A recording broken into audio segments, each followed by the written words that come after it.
Now, we know that, problems are not something that are only experienced in this generation. They have been experienced in families throughout. From the dawn of time. Right, right. And so, in what way can you, I guess, relate the problems that we experience in our families today to the way that people in biblical times experienced their problems and the way they dealt with their problems? Well, from the very beginning of time, we've been dealing with problem families. Adam and Eve. They had 2 kids, Cain and Abel. 2 knuckleheads when you think about it. One of them was always getting in trouble, and before you know it, one then killed off the other one.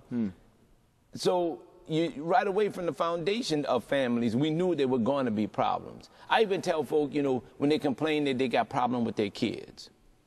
Adam and Eve were God's first 2 children on earth, and they gave him problems. Right. So if God's going to have trouble with his kids, what make you think you ain't supposed to have trouble with yours? But when you think about it, as we look through Scripture, families have always dealt with all kinds of wonderful things, different issues. Like, for example, you got Abraham, Isaac, and Jacob.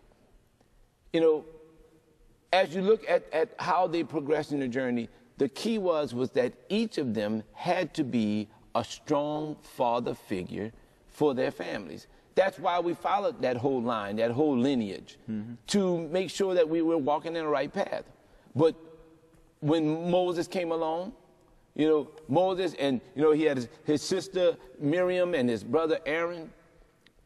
Moses had issues with his brother and sister. Right. His brother and sisters were not happy with him all the time.